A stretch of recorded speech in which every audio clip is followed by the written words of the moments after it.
As you may know, we've had one on mental health and public safety. This one will really focus on essential services, the things that we do every day at the city to really try to maintain a quality of life that is befitting who I believe the greatest citizens in the entire country. That fits the things we do from a public safety perspective. So you'll have police chief and fire chief here, Dennis Larson and Michael Baker. Also, really thinking about our infrastructure, everything from our roads, our bridges and public facilities, and the water that we drink every single day. So Terry Hall and Eric Lee, who are also here, who you'll get to interact with just a little bit here in a second. But there's other folks who make things go at City Hall who are also here, and I do want to make sure that I introduce each one of them. We have the chair of the City Council, Councilor Phil Lakin, in the back. You can give him a round of applause if you want to. We have the vice chair of the council, Karen Gilbert, also in the back. We have Councilor Lori Decker right here on the side. And we have our city auditor Nathan Picard, right here in front. We have a number of other city employees who are here, members of the mayor's office, leaders of other departments who are here. So as we go through our conversation tonight, there are a number of folks who will be able to maybe engage in conversation for the questions that we have. How we're going to kind of run through things, we actually are starting on time, which we try to do, but the last one started a little bit late because of traffic. I don't know if it's fall break or whatever, but we got it pretty quick this time, so we'll have plenty of time for discussion. So when I conclude our remarks, we'll jump right into the panel discussion, and then after that, there'll be an opportunity. There were several questions that were submitted to us. I might read a couple of those, but you will have the opportunity to ask questions tonight live if you need to. We have some special guests here.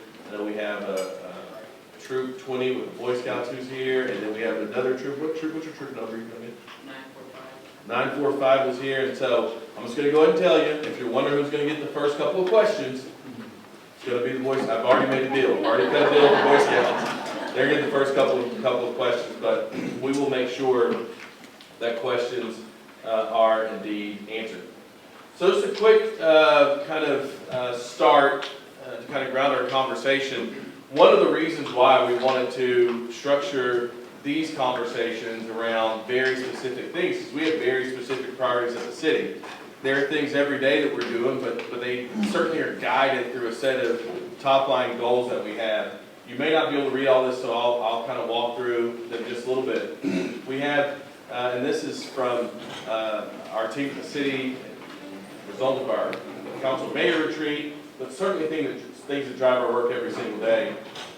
A focus on ending homelessness, a focus on increasing our housing stock overall, certainly around affordable housing, a focus on improving student outcomes and making sure we're supporting children, youth, and families all across this community, a goal to make Tulsa the safest big city in the country, a goal around making sure that we have a really strong equality across the entire city as we develop moving forward. And then obviously today is Native American Day, and so today is a special day to talk about our commitment to working alongside our tribal nations in this city.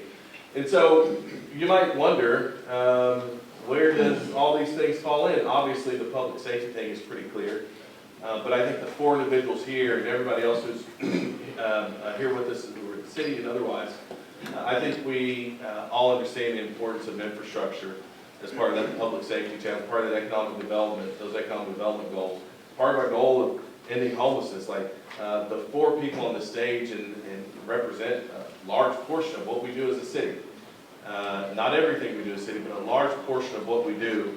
And so although we have all these things on the board, we're going to focus really in on these services that they lead throughout their departments. And if we have some additional questions, we'll fill them as best we can. If there are things we have to get back on, we'll do it. But our goal is to get a little bit, give you a picture, a feel for what it takes to provide these services every single day. Certainly to get your feedback and your input about maybe areas that you have concerns about. But the goal is that we walk out understanding how your city is working to serve you every day of the week. Does that make sense? Does that sound fair to everybody? Very good. I saw in the back, Counselor Jackie Dutton just walked in. Counselor, thank you for being here.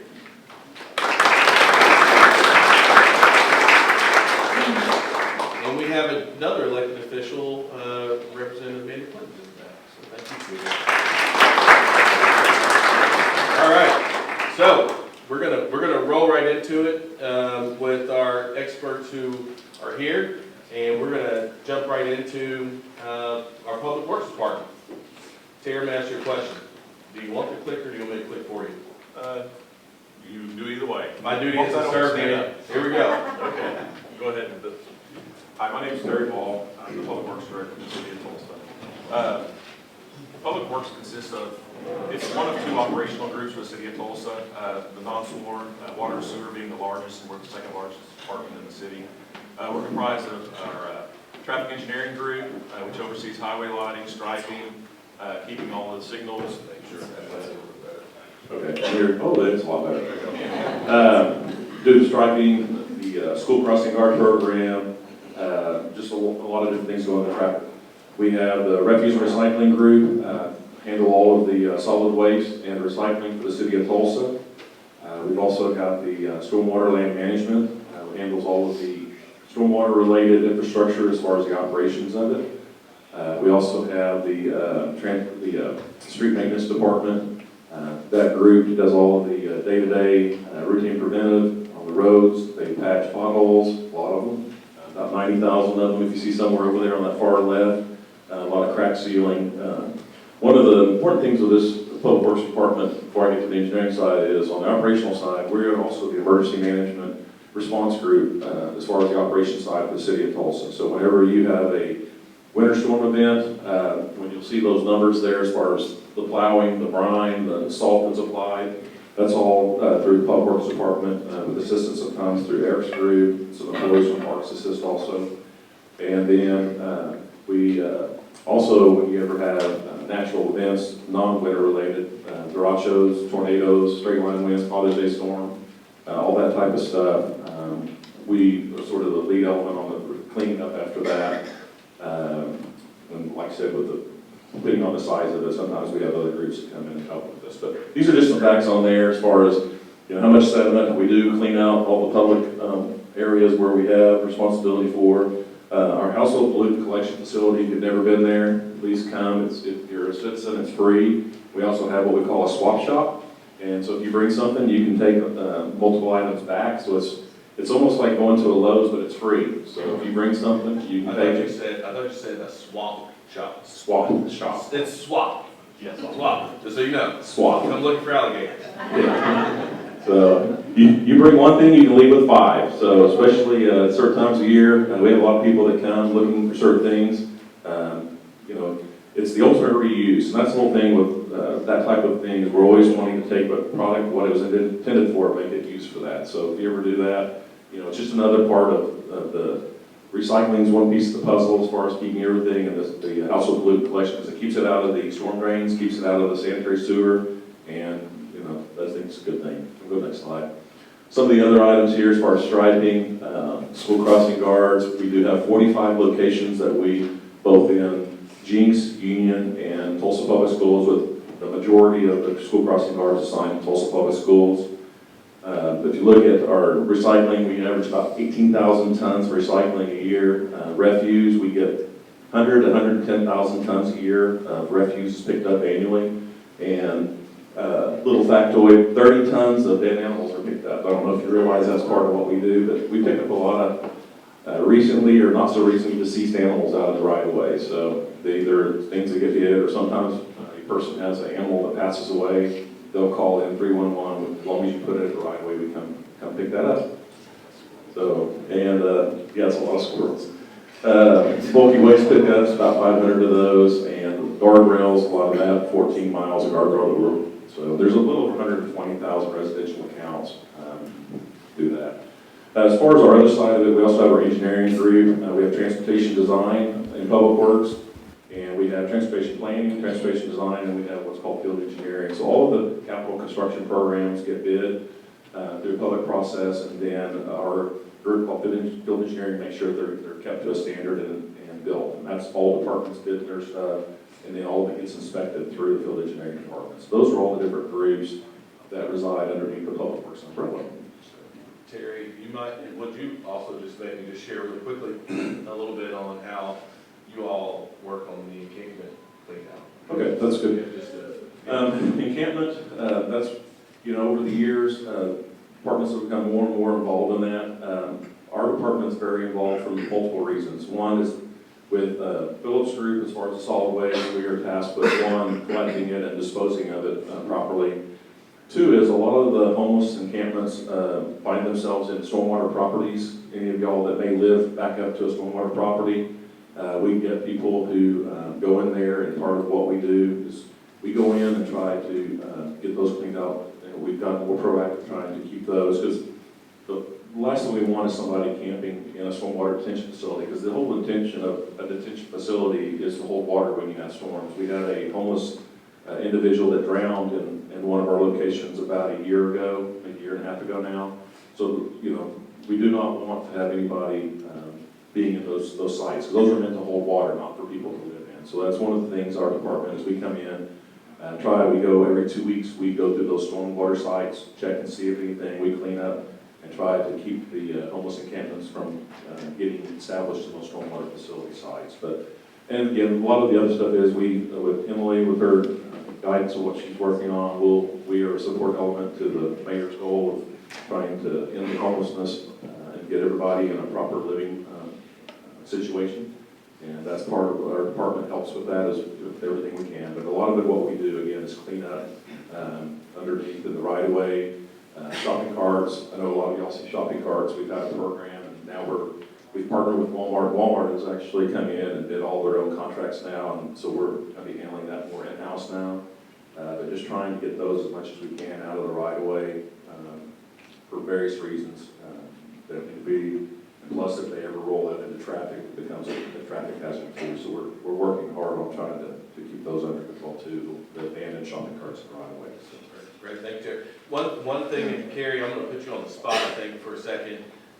This is a public service announcement, actually an appeal. Every year, Terry's group helps manage our school crossing guard program. Carrie, how many are we short right now? I think we're only short 2. So, if there are 2 people out there who want to get paid to make sure kids can safely cross the road, we have a spot for you at the city of Tulsa. So, just want to, if you have any interest in crossing guards, Carrie, raise your hand. See Carrie.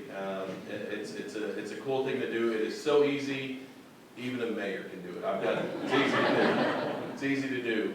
So if you have any interest, whether it be you one as an employee or if you have a group that might be interested, we are oftentimes short. It's really important that we come together as a community to do that. So if you have any interest, go see Carrie. And even if you don't want to do it full time, we do have reserved spots that, like, if somebody has an illness or just has a day where they can't do it, if we can have anybody that wants to just be a backup, we do. Once you go through the process, you can be a backup too. So that would be a very critical thing that allows us to have that safe passage of kids to school each day. So. Thank you, Terry. Eric, over water and sewer. Good evening. My name is Eric Lee. I'm the Director of Water and Sewer. Similar to Public Works, we provide services every day. We treat approximately 105 million gallons of water every day. And we also treat the wastewater that you get back to us, around 50 million gallons per day. We have about 750 employees involved in the design, planning, operations, and maintenance of our facilities. Next slide. So I want to talk about risks real quick. So some of you probably know that our water sources are the Uchi-Savannah watershed, which is about 55 miles northeast of us. And as you've seen, northwest Arkansas kind of explode with growth, which is great for them, but that growth is going to continue to come over into the state of Oklahoma. As more people inhabit that property around there, there's always the concern of, our good source water protection that we have in that area. We're also concerned with the number of chicken houses in that area, and so as more people want chicken, more chickens are needed, it's hard to handle that waste. And so we're seeing both in northwest Arkansas, southwest Missouri, and northeast Oklahoma, lots of chickens, lots of chicken waste. So we're trying to work with our poultry growers and make sure that they have a place to dispose of that. So we're working hard to protect our water there. You can see on the left, it's kind of a map showing different colors of water lines. What we try to do is assess every water line and every sewer line in the city to make sure that we're replacing those assets as close to possible when we think that they're going to fail. Obviously, we don't want, there's going to be water line breaks in the city. Those are going to happen. But as they become excessive, we want to make sure we're getting those water lines replaced. And if you ever have an occasion where you see in a neighborhood the water lines being replaced and it ends at a block, and you're like, hey, how come it wasn't included with me as well? It may be that we're looking at and recording those breaks and then trying to judge where we invest that money at the right place at the right time so that we're not replacing assets before they near the end of their useful life. Sewer overflows. So we've had the wettest, November through June, it was the wettest period of time this last year than any period of time on record for that 8 months. And with that, there were some sewer overflows.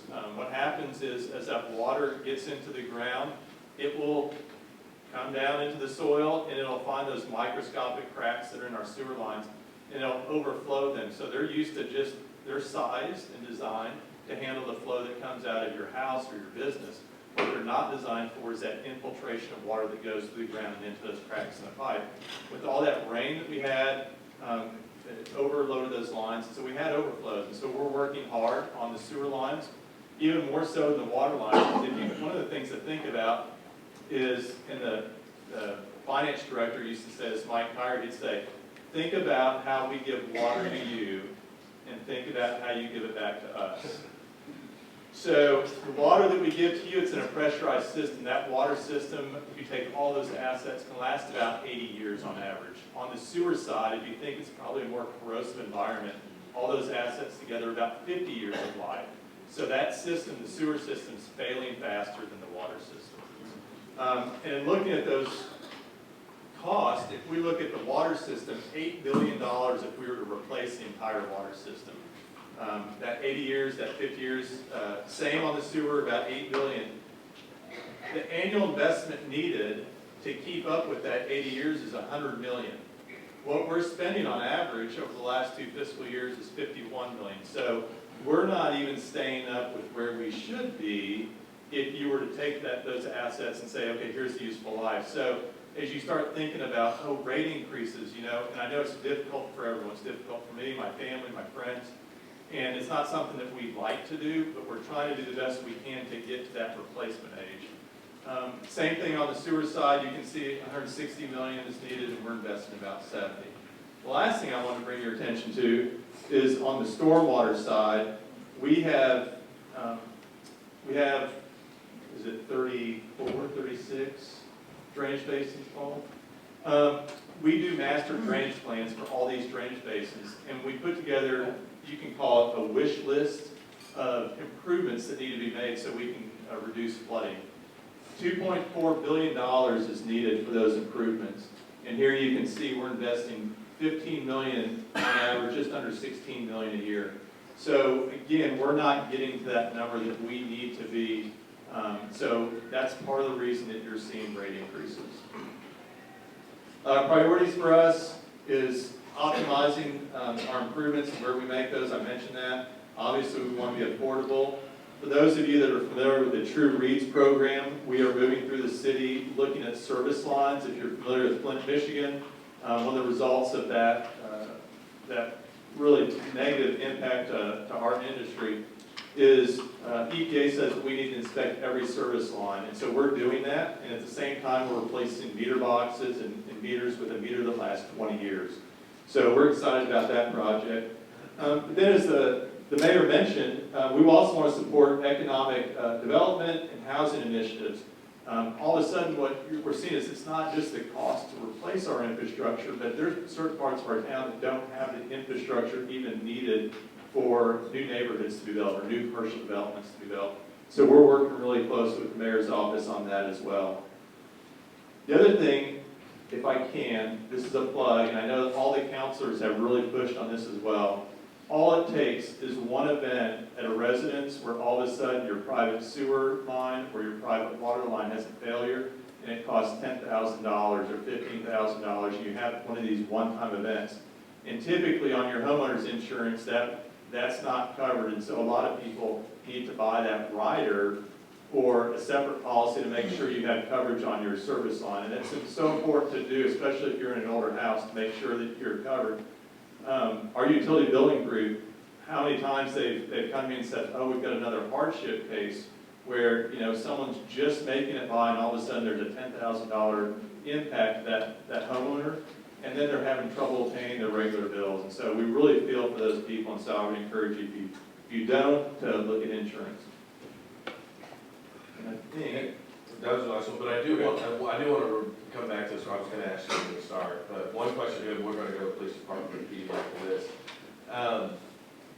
I would imagine that the gap between where we're spending and where we would like to go is not unique to the city of Tulsa. And so I'm curious to know how we stacked up, to your knowledge, with other places across the country. And then I want to give you just a little bit of an opportunity to brag about the water department, the water quality, because I rarely understand what all you're talking about, but no, I'm just kidding. But I think it is good to let people know that even though we have these deficiencies, how we're actually performing as a department. so I appreciate that. Thank you, Mr. Mayor. So I sit on a board of directors for the American Water Works Association. A number of people that are on that board are also in big water utilities across the nation. And the number one issue, and we're having problems solving this, is affordability. Every city I talk to, no one has solved affordability. And it's impacting Americans across the United States. It's not just Tulsa with our rates, it's not Oklahoma City. It's all of us are trying to figure out. What happened was, if you can imagine, during the 1910s to the 1980s was growth. And growth was great, and that's all the money that we had went into growth. And then around the 1980s, you started seeing the need to replace infrastructure. And so it was growth plus replacement. And the rates were never set up for the generation before us or even before them to handle and put money back for the replacement time. A lot of you, through your lives have set aside money for, events that might happen. We are really taking the money that you have and you provide to us every year to provide for growth and replacement, and that has now caught up with us, and we haven't been putting money aside, and no cities have been doing that. So we're all kind of in that same experience right now. We're trying to figure out what is the right rate structure, both through your regular utility bills and then some cities that are on their property taxes. So trying to figure out what's that right balance to make sure that there's enough money to provide for growth and replacement. And then to the mayor's point, I'm so thankful for this. Because we do a good job protecting our watersheds, because we do such a good job of treating our water, we've won regional awards for our water taste. When we have a water trailer that we take out to events, we've had people both from other cities in the United States, but other countries, come up to us and say, we love the taste of your water. So I'm proud of the team that we have, and that we put together some of the best tasting water, both in the region and the United States.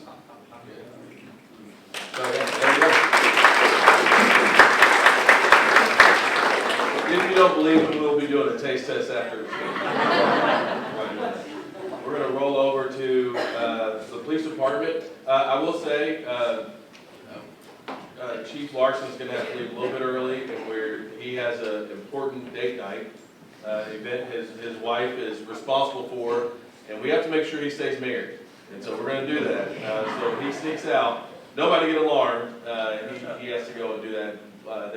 It's a charity event, and he and Karen are very much a big part of that charity event. I'll also say a couple things about Chief Larson and I know we look alike. That's what you're thinking.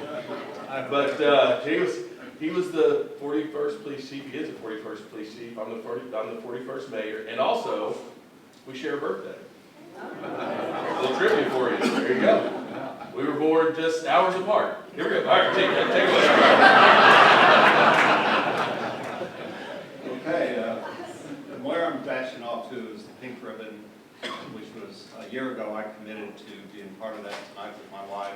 It raises money to find a cure for breast cancer, and her mom passed away from breast cancer. So it's something near and dear to her heart. And right after my priorities of keeping people happy, my wife ranks higher than the mayor. So I will be at the Arbus Convention Center at 7 o'clock. So with that, Right on. which slide do you want to do first? Here we go. There we go. This is actual authorized versus what we actually have. And you can see that if you go all the way back to 2016, we were sitting at about 781 officers. And, 764, and we are authorized for 781. And as you watch, if you look down there and watch that trend around 2020 and 2021, that's the pandemic, and we lost some senior officers who said, you know, the job we do, we interact with the public. We could not stay home and shelter in place throughout the pandemic. We still had to have our officers out there responding to accidents, responding to 911 calls, taking, everything that they normally do, not in a pandemic. You know, we did our precautionary, that's that beginning of that slope down. And then you have George Floyd occur that impacted policing nationwide, including in the city of Tulsa. And we looked at how do we be more transparent, how do we put our policy and procedures online, and we did all the things, but we watched retirements drop us down to a low of about 805, and we've seen that trend slowly over the last year start to go back up. I've seen our academies grow from a minimum of, or low of 9 in one academy, they're authorized for 30, and we just started one in the mid-20s. So we're starting to climb back up that hill. At our highest point, we were at 852 in 2021, and then we saw that slope down on the other side. We are an older department transitioning to a younger. We have more officers that have less than 10 years on than we have officers who have more than 30 years on. So we have a lot of young officers out there. We're asking them to do a lot of difficult jobs, and we're leveraging their abilities with technology to get the maximum amount of production to bring the best possible service to the community. And Chief, you'd like to add the requirement of bachelor's degree? We do have a requirement for a bachelor's degree, and people have asked about that. And let me just say this, we put out a legal update once a month, and we do what is called constitutional policing, which means we enforce the Constitution of the city of Tulsa and the civil rights. We recognized a long time ago, 1978 or 79, that if you want the best possible police officer out there, he could adjust the court decisions on the fly. We saw that when the McGirt decision came down. We saw that we had to give our officers 11 to 13 pages of guidance to make sure they did the right thing when they came across a tribal citizen, and made sure that that call was handled properly. And when we hire a college graduate, we're hiring somebody who has proven he can go to a 4-year institution, passing grades, and get a certificate handed to him that says, I'm capable of adapting and learning as our environment changes. And, the flip side of that also is that if you look at the quality of the reports we generate significantly more reports and higher quality reports every month than any other law enforcement agency in Northeast Oklahoma. Talk to your U.S. attorney, talk to your district attorney, and it's night and day the type of report that our college-educated officers send in, which results in successful prosecutions of those people who would bring violence to our community, which results us in having driven down violent crime for the last 3 years running, and it's down almost 20% this year. And I think calls for service. We'll come back to the calls for service. We can do that. We're doing it. Property crimes you see on the left, and that's your auto theft, burglary, larceny, robbery. Your violent crimes are on the right, and you see the homicides. Right now, we're sitting at 40 or 41, and we're down from last year, and if we hold, last year we had 50 homicides solved. And I'm going to take 30 seconds to brag about our investigators and our field officers. I can tell you, I participate in Major City Chiefs. That's the 70 largest police departments in the United States. And we meet quarterly, and we talk about what's going on in your community. For a Major City Chief to stand up and say, I've solved every homicide in the previous 12 months, under 10 departments in the nation that have more than 500 officers. For a major city chief to stand up and say, I have solved every homicide for the last 2 years, there's only one. For a major city chief to stand up and say, I've solved every homicide since August 7th of 2023, which is 2 years and 2 months, you're talking about the Tulsa Police Department. Nobody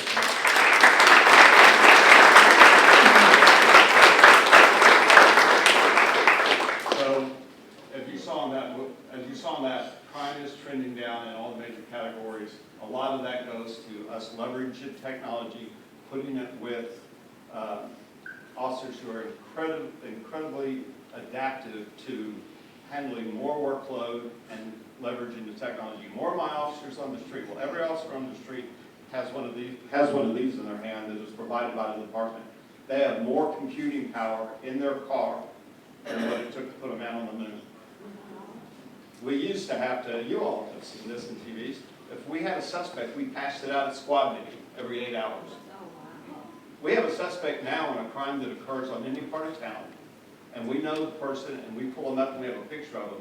It's distributed immediately across town, along with the information of the last time we came in contact with that person, what type of vehicle he was driving, and the area of town that we know him to live in.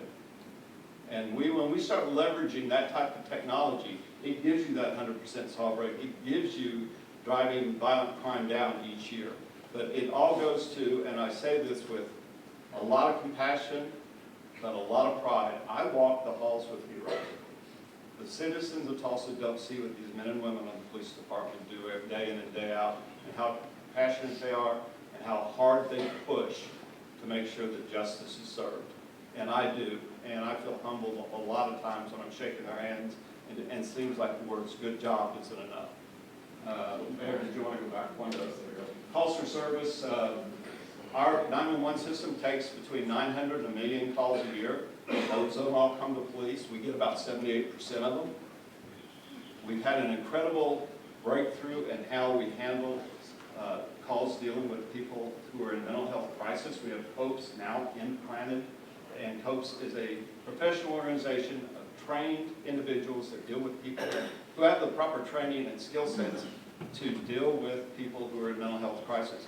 They've taken 4,500 calls off the backs of the Tulsa Police Department, because when somebody's in mental health crisis, when we have to respond as a police department, and we do when it's appropriate.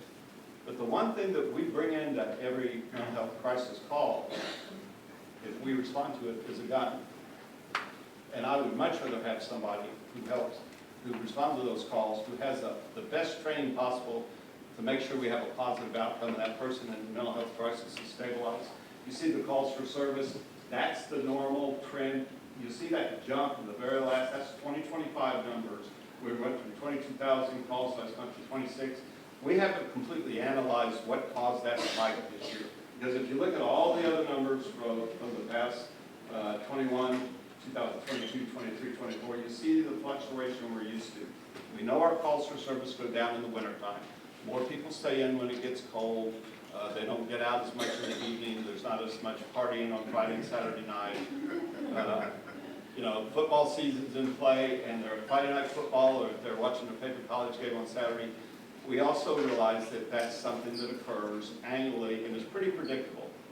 But we haven't figured out exactly what that spike in calls in the last, since August through the end of September, but we have a bank of analysts that are looking at the type of calls that are coming in constantly, because we do what's called intelligent-led policing.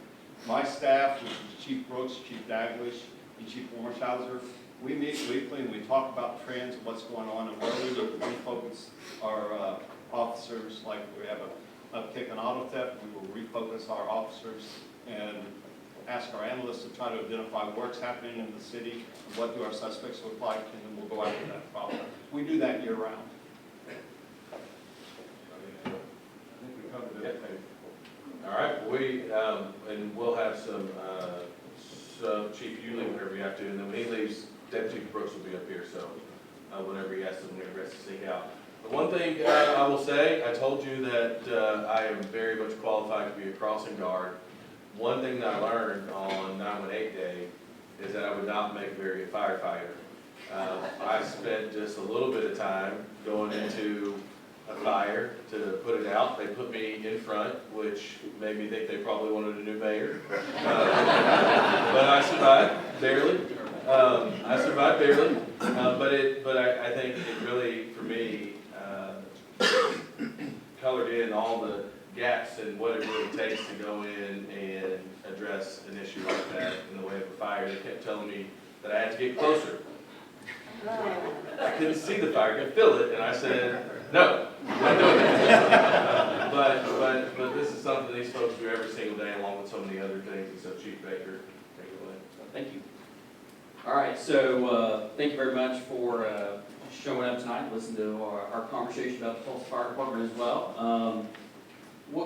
Top billing here is recent completion of our ISO Class 1 renewal, and one of the things that may or may not be known is that the City of Tulsa is also an ISO 1 rated flood management system, correct? Is that basically the right way to say it? What is an ISO 1 rating? That means the insurance service organization comes in, looks at our operations, and says, you are doing it correctly, and that translates into the absolute best insurance rates that you can pay across the city. So whether you're a commercial property owner or a resident, you're getting the best of the best in the status. And so that ISO Class 1 is a symbol of pride for the Tulsa Fire Department, and it's what we do to help mitigate the risk within the city. Sorry.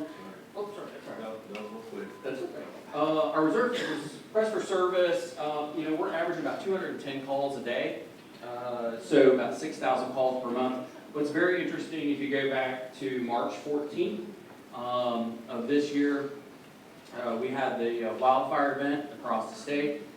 We are not immune to wildfire here. I want to make sure that everybody understands that as well. We do have vulnerabilities, and so one of our planning and strategy options is to have a little bit more robust wildfire mitigation plan, and it's having the conversations with you today, which is really introducing that topic to the City of Tulsa. You see what happens in California, you see what happens across the west, we got terrain, but as we look at some of the areas that we have in the city, we have to work very closely with emergency management in the city on abatement of debris, ensuring that we're building in this conversation about wildfire across the city as well. AVL, which is automatic vehicle location, which we've had for some time, but we have improved it significantly. And one of the things is that we can now demonstrate the value of the arrival of our first 2 fire apparatus on scene, has specifically on fire incidents, has improved.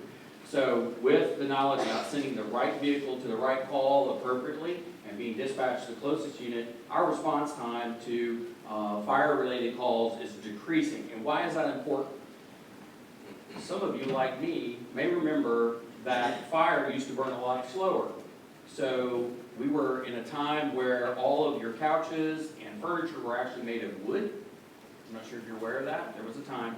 Youth of today, there was wood. They're back there like, what's wood? Yeah, wood. So also, your finishes in your home were less flammable, also less plastics. So now, what used to be a 3-minute ignition time from start to fully evolve is now down to 30 seconds. Okay? That is impacting your time to escape the fire and our time to save Tulsa's most valuable asset, which is your life and housing. Okay? So a well-staffed, well-equipped, and well-trained firefighter working on a fire crew together that's able to deploy and stop the forward progress of that fire and save what we're trying to build in this city, which is stable housing. That's why fire safety is so important for you to understand and for us to address throughout. We've got a recruit academy of 24, which graduated on July 24th, and we had a new academy of 25 that started October 6th. And so one of the biggest benefits of that, and you know what's coming, we're 9 people short of our authorized strength of 730 firefighters. Okay? We've been working closely with the police department to help them with their recruiting efforts. Anyway. Oh, man. But here's one of the most important parts, and here's the update for my friends at the City Council. We just finished, and the reason it's so important is we just graduated class, we just started a new class, We are at the end of the first quarter of this fiscal year. We reached the 25% budget spending mark on overtime. We're at 24%. 24%. It can be done. Can be done. Okay. Next slide. I've been trying to go this whole time. Yep. So one of the things we recognized, and we've been working a lot with everyone really up here on the stage today, is the drone as first responder and utilization of drones. We just finished a 60-day first responder drone program.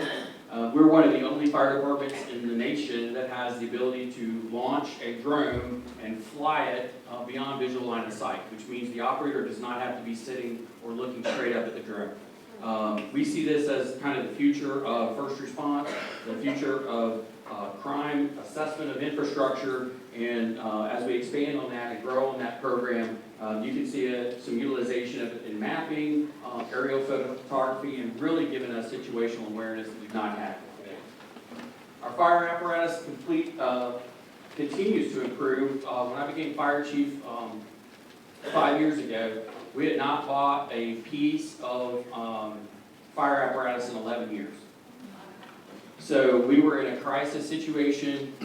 We were able to work through some significant challenges and get funding in place to what I call stabilize the fleet to the point where every neighborhood has a frontline piece of apparatus, and there's not one on that front line older than 2017.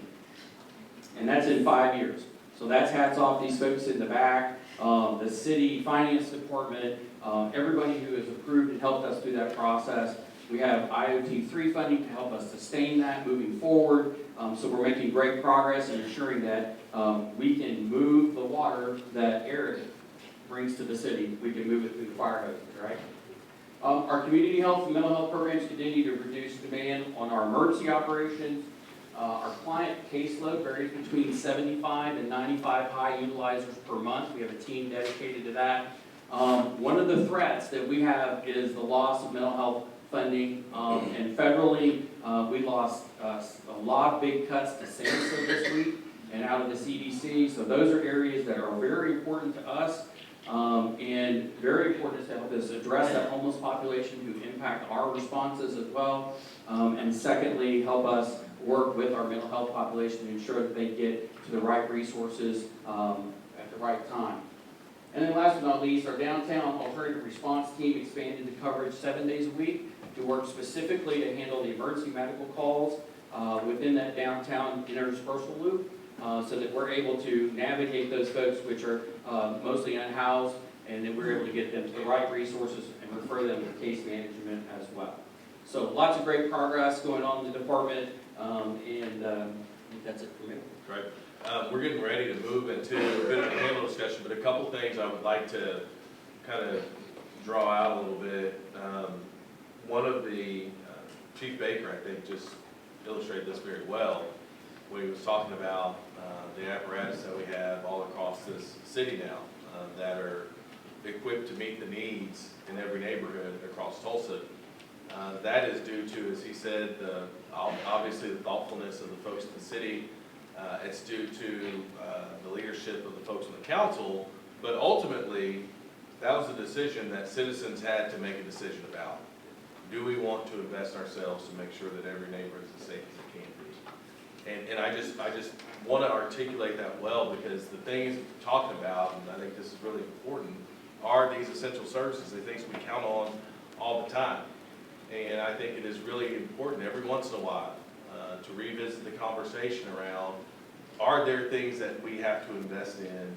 Is this the right time to do it? What are those things? And so this is designed to give a deep dive in those so we can explore those things, right? We can explore what these things mean to us in our daily lives, and then be thoughtful about what does that mean on how we have to invest in those moving forward. So I want to say, everybody in this community deserves a pat on the back for the fact that we have a 100% solve rate. Everybody in this community needs to pat themselves on the back because we have the ability to meet the needs from a fire safety standpoint all across the city. Everybody in here should pat themselves on the back on the fact that the drinking water tastes better than anywhere else in the country. And everybody should pat themselves on the back that Terry is able to pick up so many dead animals on the road. The reality is these are things that we count on them every day to get right, right? And if we're gonna count on them every day to get right, we have to make sure that they are certainly investable, because there's folks every day working on your behalf to get it right every single day. We're gonna go into questions. I have a couple that I wanna ask just that were submitted early so we can get to the questions we have. We have a good, big group here. But there is one question that off the top of somebody's like, this is not one most people care about. There are a couple people who are very passionate about this one. And one happens to be the chair of the city council. This is about graffiti, Jerry. So the question is, has the city started cracking down on graffiti, and how are we addressing that issue in our public spaces? There is a lot of graffiti, both on public spaces and private property. As far as on the public side, we have one and now two crews that are essentially assigned to do all of the graffiti that we find in public spaces. And the council actually funded that second crew in this year's budget, add at the end, get that added this year. The amount of graffiti that we've seen over the years just continues to increase, and what we have found over the years on graffiti is you've got to get it down quicker. The longer you leave it up, the more that it grows, I guess you'd say.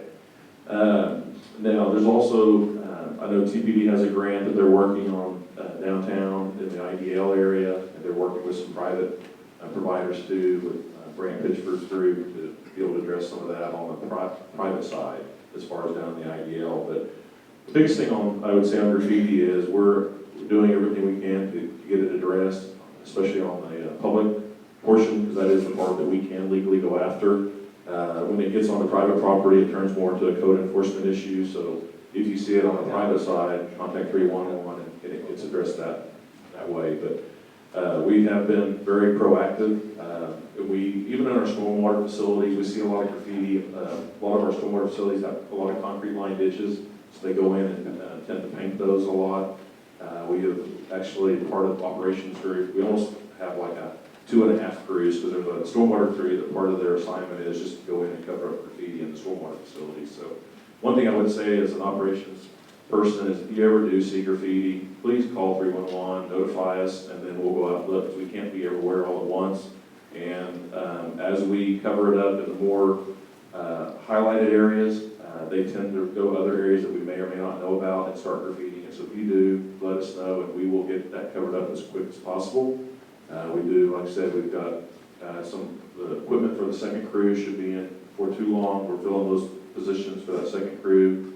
But we are, through the help of the mayor and the council, through funding, trying to stay very proactive on the graffiti side of the city of Tulsa. All right, thanks, Terry. I'm going to throw a question to Chief Larson, because he has to get downtown pretty quick. But I think it was important in the conversation we were having, still some challenges as a result are around recruiting. And so there was a question that was submitted around the efforts that the department is undertaking to close that gap. Let's see here, if we can get back to it. That gap in our authorized force versus where we are today.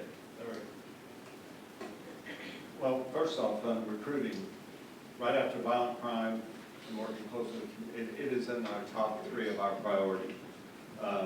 What we have done is on a multi-different levels. We've increased the number of recruiters we have assigned full-time in our training division. We've expanded to the number of cities that we travel to. We try to recruit to mirror our community. I've set a goal of having 30% of our department as female officers. We have women in policing days to attract and show our females that want to come out and thrive out for the department. You can do this job. We've also developed an alternative pathway, or we call it Pathway to a Degree program, where we've got universities that have partnered with us. Now, if you think about this, everybody in the city of Tulsa, you can get your first 2 years through TCC free. If you can get through those 2 years, and if you can get through the 3rd year, we will hire you on the Tulsa Police Department. We will pay you a little over $60,000 while you're in our 27-week academy. And when the universities that have recognized our academy for their 4th year, when you graduate, and we've already had this, you walk across our graduates walk across our stage, we're not only going to hand you a badge and you're sworn in as a police officer, the university that you went to for those first, and got that first 3 years out of the way, is going to hand you a Bachelor of Science or a Bachelor of Art degree. So we have figured out a way, working with Northeastern University, I think was the first, but I think we're up to 5 different universities, including New Mexico State, to recognize our academy as their 4th year. So first 2 years free, they figure out how to get the 3rd year college credits, come to us, and we expect to see that pathway to a career with law enforcement grow exponentially. We have looked at our recruiting program through the eyes of the Department of Justice, through the eyes of the Major City Chiefs Organization, through the eyes of International Chiefs of Police, and said, are we doing everything right? And then we went to Shakti Turnbull locally and said, come in, look at everything we do to recruit. Are we doing everything right? We revamped our website, and then we asked the analytics of when people click on the Tulsa Police Department, what do they click on first? They click on our pay. And we, looking at that analytics, we see they click out of our, that's where we lose the most people. Some people go on and they go ahead and see what is available at the Tulsa Police Department if I make a career there. Will I always be a patrol officer? No, detective division, or air support unit, canine. There's a myriad of things and perks that you can do over a 20 or 30 year career that our department offers that smaller departments do not. We try to impart that message. But the most important thing we're doing is the aggressive recruiting across Southwest United States, in Arizona, New Mexico, Southern Texas. We love bilingual recruits because 30-some% of our population is Hispanic, and we have to recruit to mirror our community. We also look at historically black universities, and we recruit heavily there because we want to raise the number of African Americans who are applying and coming to our academy. We want our police department to be diverse, but we also want to recruit the best candidates out there. And the number one thing we know from those analytics is people look at us, they look at Oklahoma City, and we're falling behind Oklahoma City. We're also falling behind Kansas City and Dallas and the other major police departments in pay. And so that's going to affect recruiting, and that's something that the mayor's office is very sincere about, keeping us on a level plane so we don't lose recruits that we spend a lot of money recruiting to come to Tulsa, and we make that call and we say, we're offering you a job with the city of Tulsa, and they say, well, I just accepted one with the Oklahoma Highway Patrol, or I just accepted one with the Dallas or Oklahoma City PD. We want them to come to Tulsa because we spend and engage a lot of effort and a lot of resources to attract them to our city. Thanks, Chief. You know, a couple things. Chief said he's increased the number of recruiters. He put me to work. I'm going to go recruit some police officers in Denton here coming up pretty soon. We'll see how I do. But also. He's going to Houston. No, I'm going. No, I'm not going to Houston. You going to Denton? Where are you going now? I'm going to Denton. Oh. I think. Show up. I'm going to Houston or Denton. I'm not really sure. I'm going to Texas, and when I get there, across the border, we'll figure it out. But we did, to Chief's point, one of the questions that we had was, well, what would it take, as an example, for Tulsa to have parity in Oklahoma City on police pay for the force that we have today? So not even getting to the authorized force. I'm going to look at Mike Miller. He's going to shake his head if I get it right, and shake his head no if I get it wrong. I'll start guessing all over the place. But I think that number was $6.5 million, somewhere around there. $7.5 million. 6.75. So just today, if we pay just slightly above Oklahoma City, it'd be almost $7 million to do that. And so I mentioned that to also articulate another point that was made, that there's one requirement Oklahoma City does not have that we have. What was that? The bachelor's degree. And so, you know, obviously it's harder to recruit there, but you're getting, I believe, a really solid candidate who wants to also work in a department where everybody else has a bachelor's degree, right? There's a number of officers. I tell a quick story. There's at least a couple of officers I talked to, and I asked them, they were not from here, why did you choose the Tulsa Police Department? And it was because they wanted to be on a track to go work for the FBI or work for the Secret Service, and the Tulsa Police Department was the kind of professional environment they wanted to do that in. They got here, and they have stayed. Again, that's how you get to things like that. You got individuals, you got men and women who aspire to do this thing, and then they fall in love with the Tulsa Police Department. So you got folks who otherwise would be in the FBI who are working right here. Chief, I know you got to get downtown. See you later, man. I'm going to also bring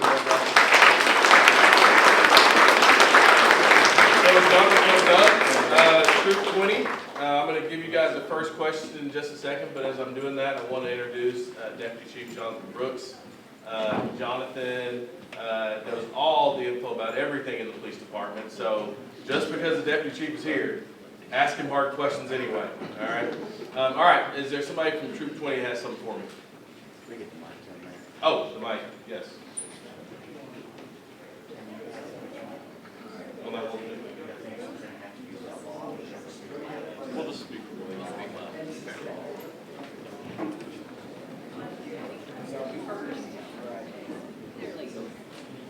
Yeah, we can hear you. Speak loud. Speak loud. All right. My question has to do, like, it's kind of broad, but how can youth within Tulsa help to create a better community and like work to create a better community in Tulsa? Yeah, that's a great question. I don't know if anybody on the panel has some ideas, but I would say of all the things that you've heard today, what's really interesting, all the decisions we're making right now, I make this argument all the time. They're going to impact you more than impact all the rest of us. You're going to be here a lot longer than many of us in this room. And so I think, one, making sure that you're weighing in on things happening in this community is I think, number one. Make sure your voice is heard, even though you might not be old enough to vote. I think, additionally, we know we got a lot of challenges in Tulsa. A lot of opportunity, a lot of amazing things here, but we got all these challenges that I'm going to go back to.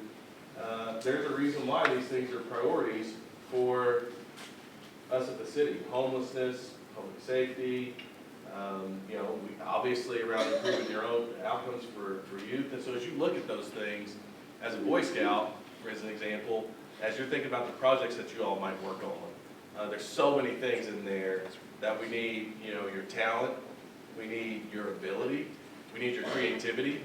Sometimes, some of us, you get to be 42 years old, man, you think you know everything. You need that level of curiosity at times. And so I think the big thing is to never, ever believe that you're too young to contribute, because you are not. And this city is a city that I think will welcome your input, your effort with open arms. So I would say anywhere you want to get involved as a young person, you should. And I don't know if any panelists, Chief Baker's going to tell you to be a firefighter. He needs 9. How old are you? 16. All right. A couple more years. Got you in 2 years. Oh, see, 24 months, man. He'll have it. Thank you for your Thank you, sir. Yep. Okay. My question similar to his, but I was going to ask Mr. Ball, how could people like me and my peers help with your works that you do for the city of Tulsa? Well, a couple things. I'll hold it really close. Okay. During the course of the year, we do our great spring cleanup. One thing you can do on that is get a group together whenever we do that, and we go clean up various public space areas. So that's one way that we do it for a whole month. And basically, when you get done, we also give out T-shirts if you participated that you also help clean up public space. As far as in your community, sometimes some of the counselors will have clean up on private property, where they'll go help somebody who can't either clean up their property or needs assistance. Sometimes we'll have elderly people that can't keep up their property, and they'll have volunteer groups. So you start talking about, how can you help in the community? Sometimes it's some of that stuff that, as public service, we can't technically get on the private property, but when you arrange for these groups that go help others, I think that's one way, especially, with the scouts, when you get those groups together, you can do a lot of good by just going and helping somebody in the community like that. Awesome. Thank you. I have a broad question. Pretty much, how are tariffs affecting the departments? For example, Michael, you said that drones are going to be the next front for the firefighters, and a lot of those parts come from different countries. So I'm just wondering how is that going to affect that your technological advances? Those were not questions I was asking, I was their age. Great question. Here's a great question. First off, we have committed to purchasing US-made drone products only. Also, drone capital of the world. Drone capital of the world. We're going to be there. And then, and the reason why, if you go back to 2022 when the city had a ransomware attack, we learned some significant lessons about cybersecurity. And so we have committed to that US-made product. And although a little bit of their power, their batteries, are made overseas, they're moving that to the United States. So there's one way. I think the other way for the fire department as well is we have struggled with the cost of fire apparatus nearly doubling. So a fire engine, just the pumper, is running close to $1 million. A ladder is running $2 million. As we look at the prices of aluminum and steel, we can expect that those costs coming forward will be passed on to us. And so for somebody who has a set budget for fire apparatus, that budget buys less vehicles now. Thank you. That's from the operating department, same thing on equipment. I mean, our what we call dump trucks, tandem axles, they've gone from $220,000 a piece to $350,000, and we don't even know what the tariff will do to that on metal moving forward. So that's, a lot of your raw metals come from not necessarily the U.S., it's a mixture. You know, some of the special stainless, aluminum, some of those come. So I mean, it's going to be interesting to see what that does as time moves on, and some of those tariffs start making it into the development line, or manufacturing line. All right. How much tax money do we put into repairing and maintenance for the sidewalks?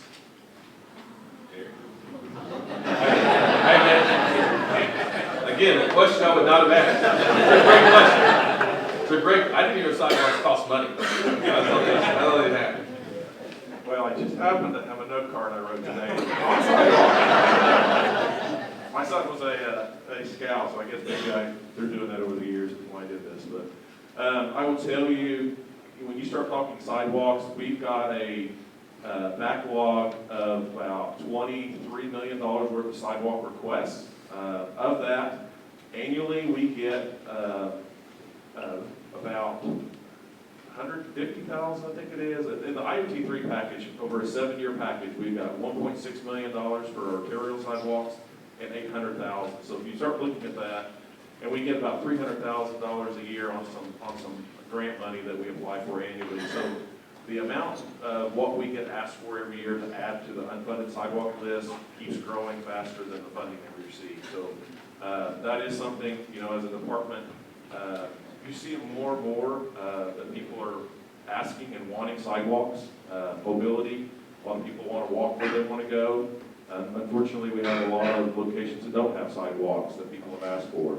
So that is one of the things as a department, you know, as time goes on, we keep asking, and hopefully as time goes on, we'll be able to get more money to do sidewalks, because it is a gap that's there, and it is an underfunded gap right now.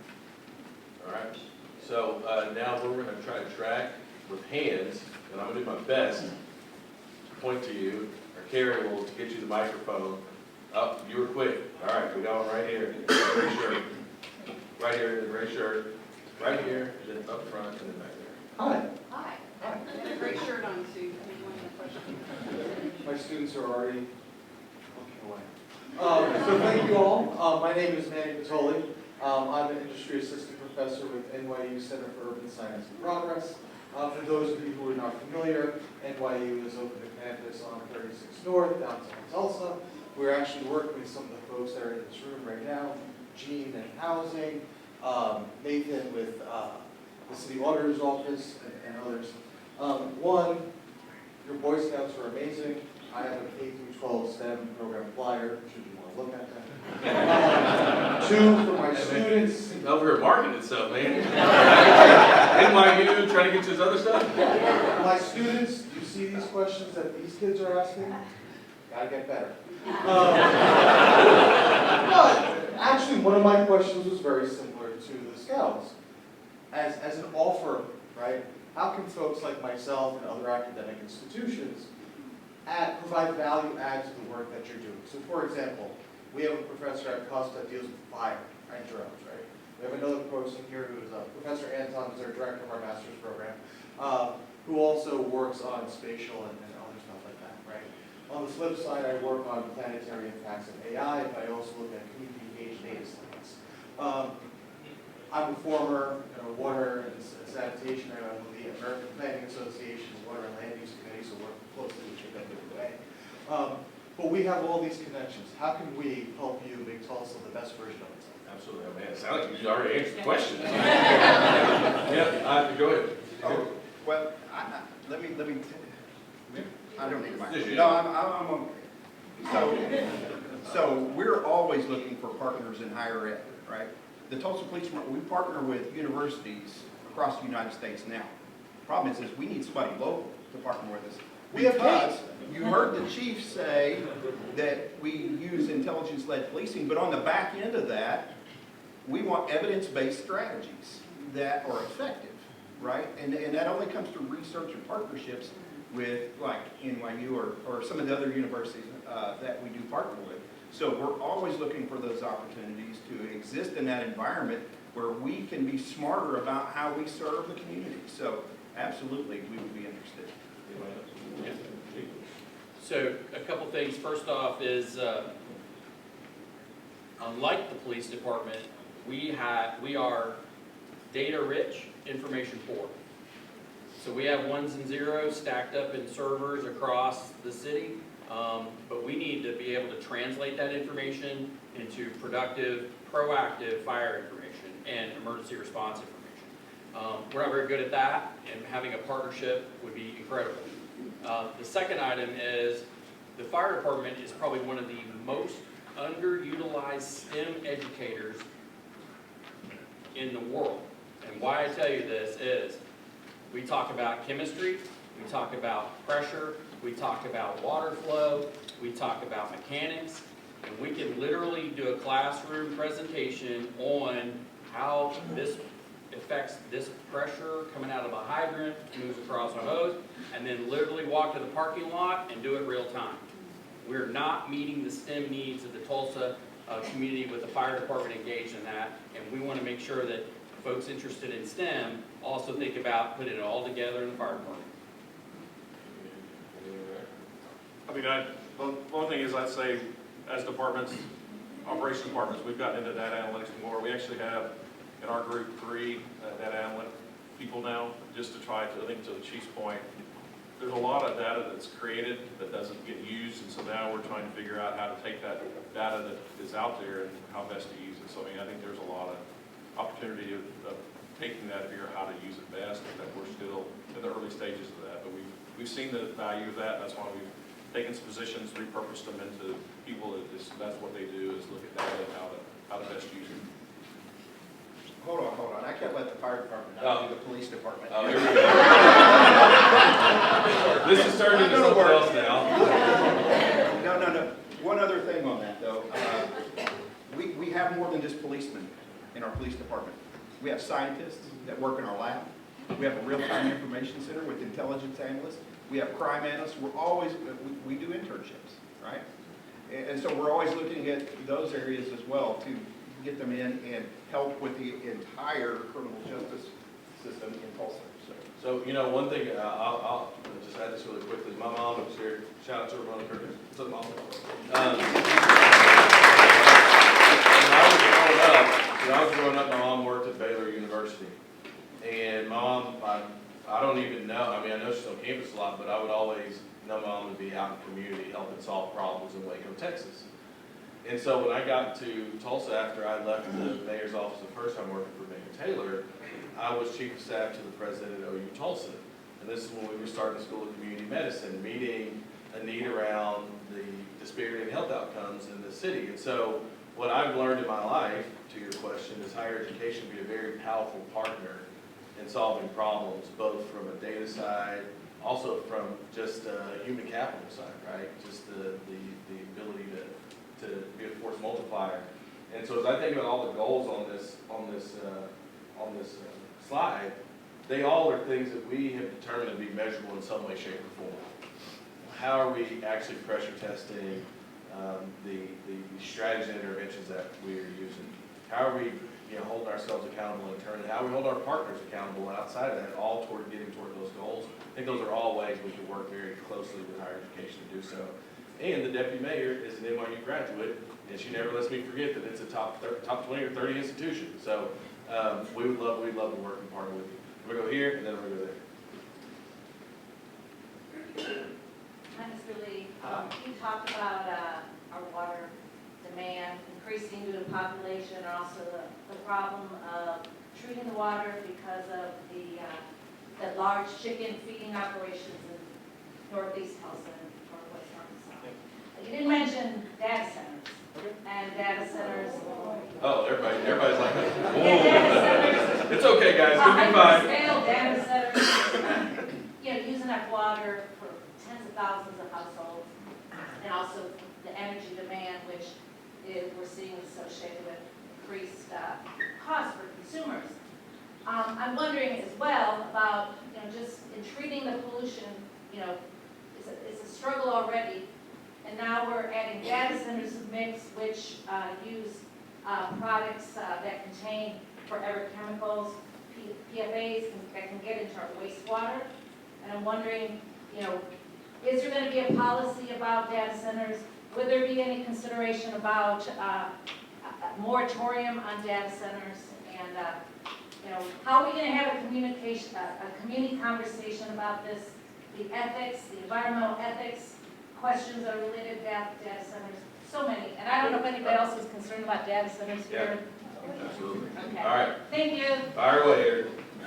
Yeah, so the chief mentioned ones and zeros, and I think the stat that I had heard recently is that, 90% of the data that is in data centers has been collected over the last year. And it's because of all the videos and everything else that everyone captures. And so a lot of this is just being captured today within the last year, the need for data centers. For our water system, we have the capacity to treat 210 million gallons a day. We're treating about 205 right now on the average day. And so we have some capacity there. And so what does it mean if we can sell some more water without extending the infrastructure? And so in the two that I know about, there's no additional investment from our department to extend lines to these data centers. And so what happens is, if we have some capacity and we can sell that water, you know what that means? Reduced rate increases in the future for the rest of our existing customers. And so one of the things that we're looking at, and we do this all the time with modeling, we model our water system, we model our sewer system. So whether it's a data center, or whether it's a solar panel manufacturer, or if it's another big water user, it doesn't matter who the water user is, we model that to see if our system can handle that. And so the models that we've run is we have the capacity for 2 data centers, and that's what we've provided so far. After that, the biggest issue is wastewater. So in a lot of these data centers, the water that they discharge is almost too clean for our wastewater plants. And the reason I say that, most people don't know about this, the biological process at our wastewater plants, you have bacteria that want to eat up nutrients.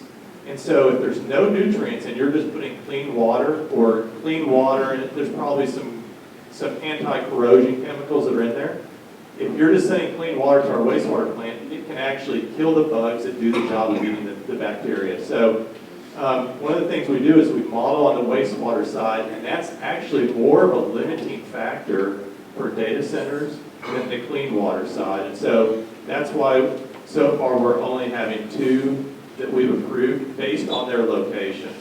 It's one of those things, we don't have necessarily the largest lines in certain parts of town, but where the 2 that have been permitted to be constructed, we have large water lines, we have large sewer lines, we have the capacity. But after those 2, we're really going to have to look at any additional requests and judge those on a case-by-case basis. Eric, might you just also talk about who all we provide water for and how we're thinking about being able to provide water for residential growth and how we might think about balancing that out with, anything else, large scale developments like a data center.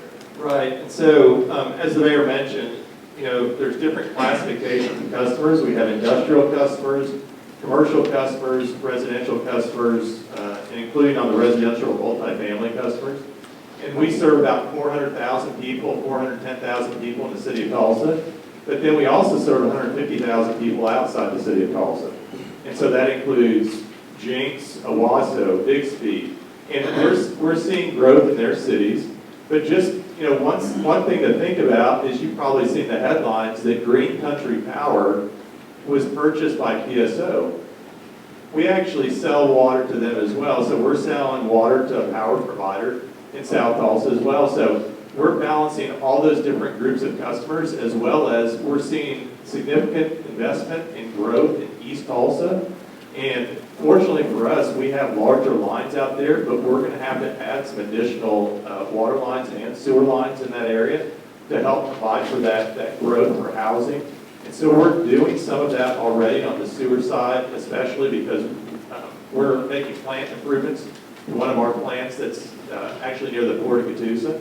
So we're making those investments. The mayor came out and he saw the growth that is going to happen and the improvements that we're making there. So we're not making improvements just for potential growth of data centers. We're making improvements for our residential customers as well. Hi, I'm Santino, I'm 19 years old, and my question is, I live in Turner Park, right by TU, and I was just wondering that, especially the closer you get to 244 and 412, there's a high density of vacant and abandoned homes, and I know that that's kind of hard to act with because of private property and such, but specifically, there's a house just 3 or 4 blocks down from me that was condemned by the city several months ago, and it's just been sitting, and I think that poses a health hazard. So I'm just curious, what are the city's moves to combat vacant homes and condemned buildings that it doesn't seem to be much action happening? Yeah, great question. And Brant, I may come to you in a second, but I think at high level, this is something that we've really been focused on. We have an internal goal to reduce blight, I think, by 60% in 4 years. One of the things that we needed, to your point, was the ability to find some sort of a process by which we could essentially transfer ownership of one of those properties. State law was a limiting factor for a long time. Our team at the city, Government Affairs Director and our lobbying team actually got that state law changed this last session. And I think it becomes actual law November the 1st, at which point I know there's a group in the city right now, council staff, mayor's office staff, our legal department, working on an ordinance. We've got to pass an ordinance to be able to utilize that state law. That will set up a new foreclosure process for those properties that are vacant and abandoned. So a process that could have taken years and years can be shrunk down to, I don't know what the ordinance is going to say, but the model that it was built after to about 6 months. It's modeled after a state law in Alabama and how that was implemented in Mobile, Alabama, one of the great examples of blight reduction. And so the goal is, hopefully, by next summer, you'll see a much more aggressive turn on how we're taking care of those abandoned properties, because it really serves a couple different purposes. I am a believer in the broken windows theory in a lot of ways and how blight can impact overall quality of life in a community. But I also have that second goal up there around increasing housing stock. And it's really, really hard to do if you have that. I lived for 14 years at 4th and Columbia when I was representing House District 72 in the legislature. So that's my part of town, very near and dear to my heart. But I'm glad you asked that question. It's been a focus of ours, and I've seen already Midwest City, Oklahoma is getting ready to implement something very similar, but it goes to the heart of what you're saying, the difficulty in addressing some of those issues. Brent, I don't know if you have anything else that you would add, but I would say make sure that if you got a property like that, Brent's the man. Now you see what he looks like. Brent's the man. Brent, District Code Enforcement. I think one of the biggest deficits we have is we don't know where all the abandoned houses are. So we strongly encourage everybody to turn those into 311, because those come to our department. We're able to reflect and see if those are properties that we think can be rehabilitated, which is our #1 goal. We want to get that housing stock up. Our goal is not to tear down houses. Our goal is to rehab properties. So once we know where those properties are, we can start isolating the problem, isolating the ownership, and focusing on getting that property back online. Right here. Oh.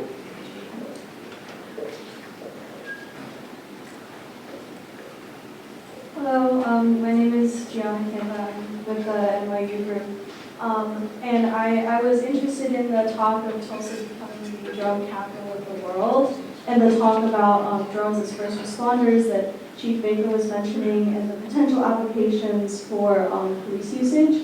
So I was wondering also, with the rapid advances of AI, if the police chief was thinking about using it, if they're going to adopt that technology, if there's talks in the greater association of police chiefs talking about advances towards that end, and also if there's going to be any efforts to make community conversations around the application of that, because obviously there are privacy, transparency, and accountability concerns that come along with adopting that kind of surveillance technology. So I would want to hear more about that. Whichever one you want to say first. So so we work together on the drone project. And so right now, we're in initial stages for the police in terms of drone as a first responder. There's a lot of work around that area, and unfortunately for us, there's a lot of expense. But we look at drones, we can use them on multiple different levels. Drone as a first responder. We can use drone as a crime scene and evidence gathering tool. We can also use it for a variety of other reasons. So we're doing our analysis on that now. We are actively utilizing drones in the field. So like when officers get out, under our current conditions though, when an officer deploys it, it has to be the line of sight and things of that nature. So we're testing that. We're establishing what our procedures and our protocols are going to be. So let's finish I'll let Chief Baker finish the drone, and I'll come back to the AI. So it's a great question. As the mayor mentioned, a Blue Ribbon Commission was formed to study that. Drone used to be the drone capital of the world. Tulsa design, engineer, manufacturer UAS systems in the city. So it has an economic, academic, and a use case. Public safety is one use case. So the new conversation and kind of where we're at and where I'm at specifically is a couple of things. First off, the technology is not cheap. And so when we are in a situation where we don't have a budget to make that investment, we have to look for alternative programs to try to develop that. I believe, and I'm not speaking for the police department, I believe that we have to build out drone as an infrastructure. And it's a shared infrastructure. If you look at the systems and industries that are using it right now, it is utilities. AEP is flying lines and things like that. So where I'm going with this is when a drone is not being used for a high priority public safety mission, it can be used for other utility missions or supporting infrastructure as a whole. So to your point, I think where you were going with this, it's having effective ordinance, affecting policy, it's having some private partnerships, shared agreements about utilization of this, and it's also who's going to maintain this new hardware that, as you know, the adoption of technology has escalated and it's changing right now it's already changed, right, from the time I said that. So we've got to stay up with that and not be antiquated in our systems and what we're buying as taxpayers funding the antiquated stuff. By the time we get it in the door, it's over and old. So it's very difficult. The solution for both police and fire surveillance issues is in a public-facing dashboard, which allows any resident to look at where those missions are being flown, what the purpose of that was, and successful drone as first responder programs across the nation have utilized and have those in place for that safety, surveillance, and security question. Yeah, go ahead. Okay, so AI is very complex, first of all. The AI world is so volatile right now that it is very risky for the police department to jump in and start using AI. In fact, it has changed when I picked up my chief favorite. But however, it does have utility in some of the things we do, but we have to be very careful because there's a lot of risk with using AI, whether it's regarding data breach or release of our information or just inappropriate use. So we have to be cognizant of all those things. In terms of talks across the country, that's pretty much the talk is there's so much volatility around it right now. Now, however, with that said, there are some things that AI can do that a human cannot. For example, we have a very limited capability within our 911 system now, where it can hear things that maybe the 911 call taker may not hear, because they hear a lot of noise in the background and they're trying to talk to the primary call taker, but somebody in the background says, oh, something to the effect of, hey, he has a gun or he has a knife. But they're focused on a certain thing. But AI can pick that up and then immediately put a trigger out and then automatically get all the emergency services that are needed. Now that was just one example, right? But it has to, right now, we're kind of a little bit leery of AI. We have to go into it very cautious and just take a well-educated approach in using it. Yeah, I'll say we spend a lot of time, and we got a few minutes left, so if you have a question, don't leave here saying I didn't ask a question, you raise your hand. I'm just kidding. But if you do have a question, we're about to wrap up in just a second. We'll make sure we keep everybody on time. But you know, one of the issues when I'm around the country talking to mayors around AI, similar to what she said, I mean, a lot of cities are trying to find kind of low risk, high impact areas that they can use it in. Things like your 311 or your 211 system, can it work there? Kind of navigating city services, but keeping it, for the most part right now, outside of the realm of a lot of the public safety related stuff until it can be tested a little bit better. I do believe Broward County Sheriff's Department, which is one of the largest agencies in the country, I think I don't know what their adoption is on AI, but they're the largest law enforcement agency that I know of that's utilized it in ways maybe some folks aren't. I'd be really interested in, I don't know, Chief, you know, I don't know where they're using it, but I know most mayors are trying to find areas, again, that are kind of low risk to life safety type stuff, but high impact when it comes to just getting what you need out of the city. And I think that's one of the ways we're kind of thinking about it as an organization overall. Okay, Jackie, definitely speak on District 3. So my questions have to do with Eric Lee and data centers, AI data centers. So I was looking at the information that the incentive plan that we gave for Anthem, and according to this here, we gave a tax 85% exemption on new ad valorem taxes and special assessments for 25 years. And it also talks about the infrastructure that's required that they get put in place as well. But before all that, we were talking about rate structure and growth replacement and how we need to invest more in growth replacement and infrastructure and whatnot. So I'm concerned and wondering, for the public in general, the water usage is, let me get back to this, I'm trying to take this here. The water usage for the Project Anthem was 2.75 million gallons a day, and we have the capacity for 210 million gallons a day. So that is going to come from our watersheds, and I'm not sure how that's going to lower rates for customers when AEP is continually asking for more rate increases, which is going to support the electricity that's used for that. So let me see if I can put this in a little bit of context for you. So 40% of our water sales go to outside of the city customers. And people may not think about that in perspective, but 40% is bought by Jinx, Bixby, Owasso. What happens if tomorrow those cities go away? And they buy their water from somebody else. The reason I say that is because they're offsetting the cost for us to run our operation by having those as customers. There is a cost for chemicals, there is a cost for electricity for us to treat water, but the cost that we sell for includes the cost for us to repair water lines, read meters, send out bills, all those additional costs.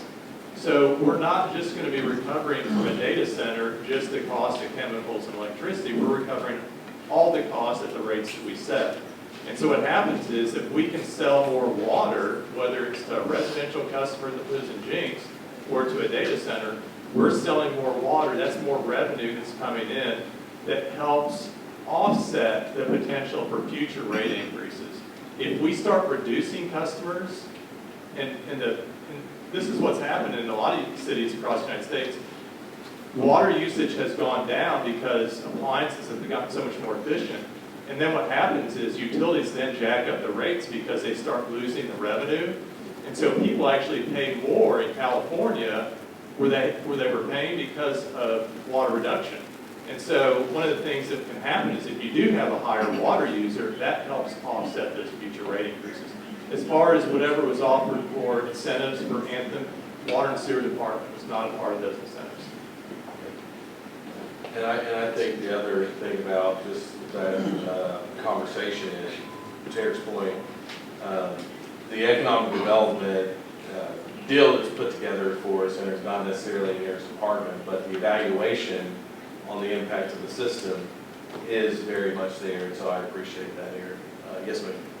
Hi, I was wondering about the recent ordinance that was passed preventing people from pandering on center medians and near the road, and how is that enforced, and if it's enforced, how's it going?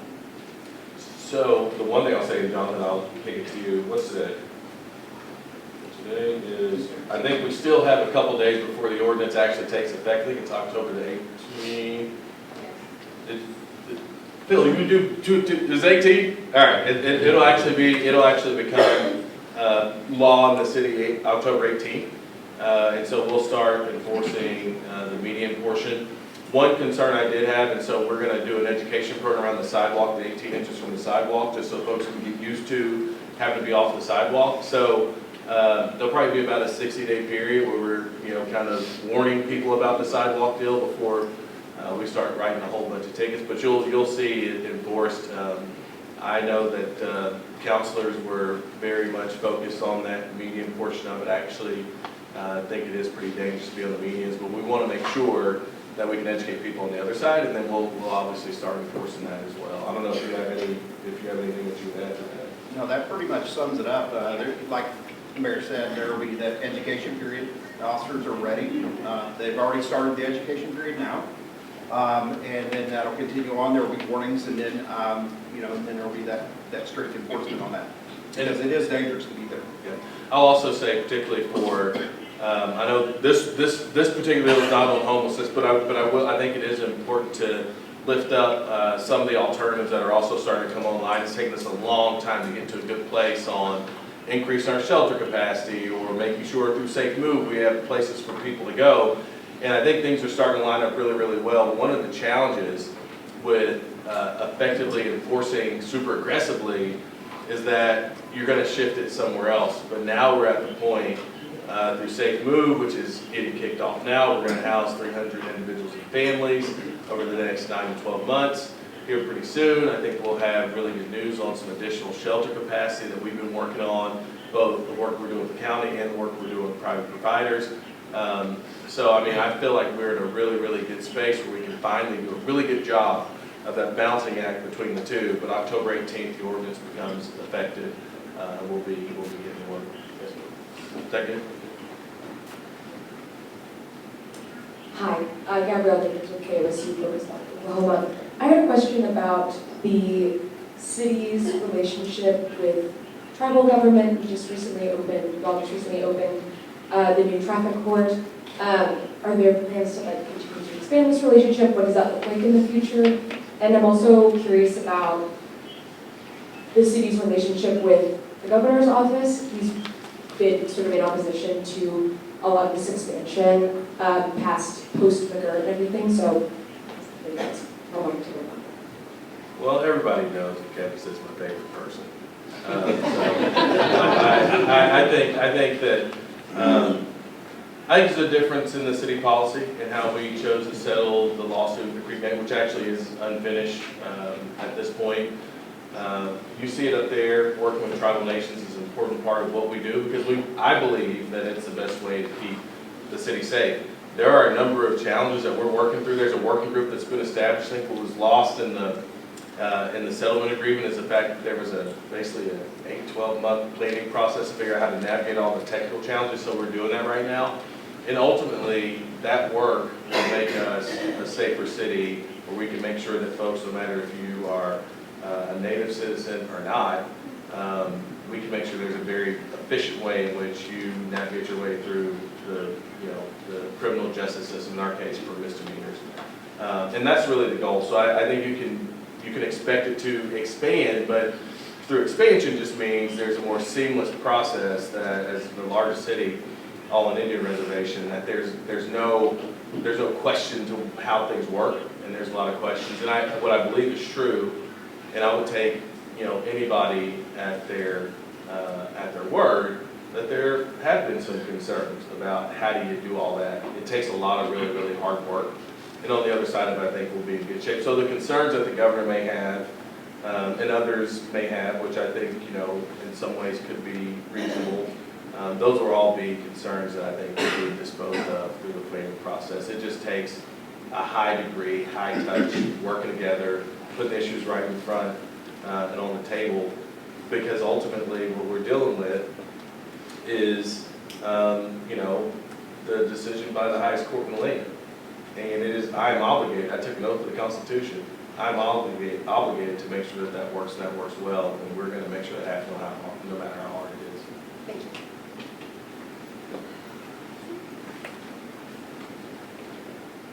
Hey there, I'm Nazira Cece. I'm also with the NYU Tulsa group studying urban informatics and applied science. And our projects actually coincide with housing. So mine's going to be to your your second priority. And first I wanted to ask, so we know in Tulsa, evictions are pretty easy for landlords. And I wanted to ask, how are you going to make agency more possible for tenants and renters? Yeah, we actually have, where's Emily still here? Emily, our eviction mitigation council, when's the first meeting? We've had our first meeting, second meeting is next week. So we stood up an eviction mitigation council, because I think there's a couple things to think about in this. First of all, I also want to just note the work that the city council had done before I was ever elected. So it wasn't something that, I think sometimes you got to be careful you didn't come in, nobody's ever thought about these things. It's not true. There have been a lot of work that had happened to come up with policies that are going to best address the issue of evictions. I know we are top 10, top 15 in the country as we sit right now. So one of the things that we've been really concerned about is how do you make effective policy while not also maybe agitating elected officials in Oklahoma City who might, because we got to worry about preemption laws oftentimes. So one of the ways that we've been working to split the difference is through an eviction mitigation council and looking at the data. Because what the data tells us about evictions is evictions, although the number is really, really high, the primary offenders of that, the primary evictors who are evicting people in large numbers, is a relatively small group of people. It's almost the same theory around crime stats, right? There's a small group of people causing 90% of chaos, right, in a community. The same is true on evictions. And so what is the appropriate way in which we address that? And so that eviction mitigation council, which is made up of landlords, renters, obviously policymakers from across the community, was to solicit those best ideas about how we do it, right? Kind of taking, we got the data, we don't like what the data tells us very well, we know we got to balance this with really smart decisions from a policy standpoint. How do we do all those things? And I think what's going to come out of that, and leveraging the work that's been done by the council in the past, leveraging this group, is going to be some really solid policies that that I think will address the issue of those really aggressive evictors, while also making sure we can reestablish a better relationship with landlords across the city. I have a lot of friends who are landlords. They have like the kind of single family type stuff, and they all tell me their margins are not great, right? And so having to make sure, you know, we can even drive down the costs on that affordable housing system, on that affordable housing stock, so folks can develop it. We can work with them to make sure we keep people in their homes. Evictions are expensive for people who have to evict people, right? So for a landlord, eviction's expensive. It's like losing an employee, having to retrain somebody. But we have to have really good policies to stabilize the entire system, and that eviction mitigation council is one of the ways that we hope to come up with ideas. I think I'm about to turn into a pumpkin, or people are going to fall asleep, or people are going to leave. So what I'm going to do is I'm going to wrap us up, and I know we'll be here. We got several people around the room who I did not introduce, and I'm not going to introduce them all, but if you have an issue that you want to talk more deeply with somebody who's in this room, or you just want to get their contact information because you want to follow up with them on any number of issues, we have our team from the city here. Obviously, you see the sworn personnel around the room, but we also have, I just mentioned Emily Hall, who's our senior advisor on homelessness. I think I saw Mark Smith, who runs Housing Solutions as well. Probably sitting right next to Gene. We got Gene, who leads our housing work at the city. You got to meet Brand. Michael Skates runs Development Services, where we have our permitting office. So you have that. Carrie Fothergill is the encyclopedia and phone book for the entire city of Tulsa. She's our public advocate, so anytime somebody has an issue, Carrie's a place to go. Mike Miller is our city administrator in the back. Laura Roberts is our commissioner of public safety. I'm saying this to say that if you want to have a deeper conversation about just about anything at the city, that person is here. What I'm going to ask that you do, though, if you can, I mean, you're my boss, but I'm going to ask you to do me a favor, do me a solid. If you will, just so everybody can get home to their families at a decent time. If you got a question, ask them, but it might be good for maybe grabbing their card and getting their information, that type of deal, so they can follow up with you appropriately. Our goal is to serve and to serve well. We all feel very proud and very privileged to serve here in the city of Tulsa. And so we're here, we work for you, and we're looking forward to finding better ways that we can do that. The last thing I'll say, we have some additional upcoming conversations. Next Tuesday, we'll be at Tulsa Tech, the Lindley campus. That'll be around children, youth, and families, around outcomes there. On Monday, the 27th, the talk will be housing and homelessness. So if you have some of those questions, which I imagine a lot of people do, please come there. All the experts will be there for that. And then the last one on October 30th is around neighborhood conditions and vitality. One interesting piece of data, this is NYU folks, your ears may perk up here. The planning department has invested in a tool called the Neighborhood Conditions Index. And so every neighborhood in Tulsa has a priority score from 1 to 3, and the reasons why that priority score exists. What we're doing with that information is we're figuring out ways in which the city can best deploy its resources and work with partners to change outcomes in those neighborhoods. And I was really proud just a few weeks ago.